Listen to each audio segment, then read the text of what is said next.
ఆయనను హింసించిన వాడు, దూషించిన వాడు, హాని తలపెట్టిన వాడు కనికరింపబడ్డాడు. నేను ఇట్టడ్డోన్నైతే నువ్వేంటి? నేనేమో ఇలా ఉన్నాను, నువ్వేమో సంపూర్ణమైన దీర్ఘశాంతము గలవాడిగా ఉన్నావు.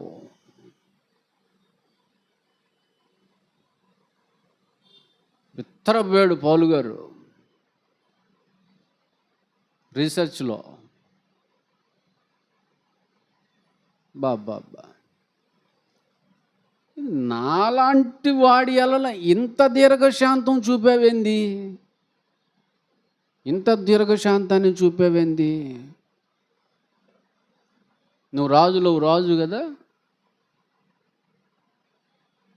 అన్ని నామముల కంటే పైనామం నీదే కదా.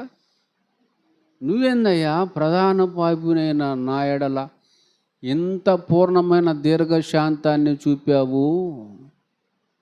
విశ్వాసానికి కర్తవు, దానిని కొనసాగించు వాడు అటువంటి నీవు ఏంటండి ఈ గుణము? ఏంటి గుణము? ఇది 7వ గుణము.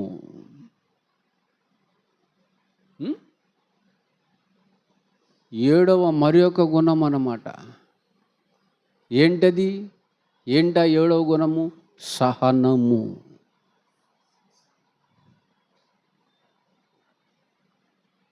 దీర్ఘశాంతము. ఎలా రాసుకుంటారు? సహనముతో కూడిన దీర్ఘశాంతము 7వ గుణము. 7వ గుణము. ఎంత మోతాదులో చూపించాడు దీన్ని ఆయన ఎంత మోతాదులో చూపించాడు? సంపూర్ణ సహనం. ఏ సహనం ఇది? సంపూర్ణమైన సహనం.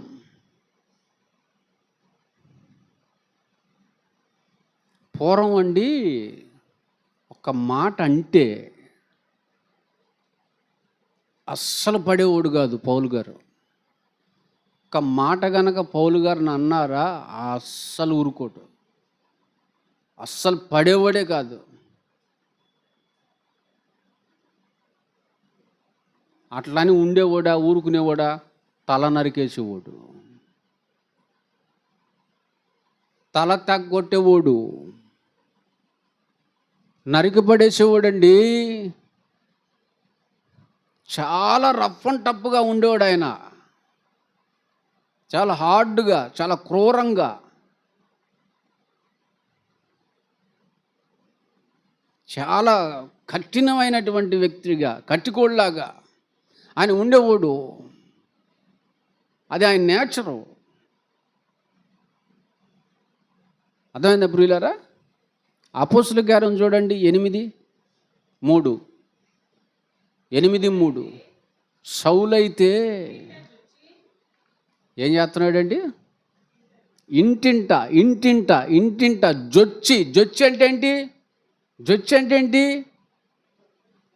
రుబాబుగా నెట్టుకొని తోసుకొని వెళ్ళిపోతున్నాడు, కొట్టుకుంటూ వెళ్ళిపోతాడు. ఎక్కడికి? ఇంట్లోకి. జొచ్చి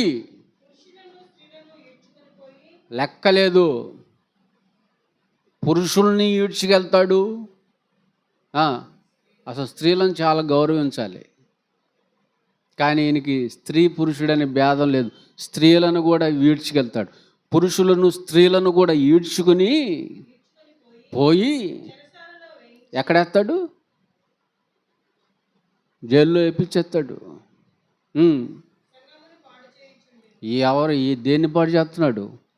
సంఘమును పాడు చేయుచుండెను.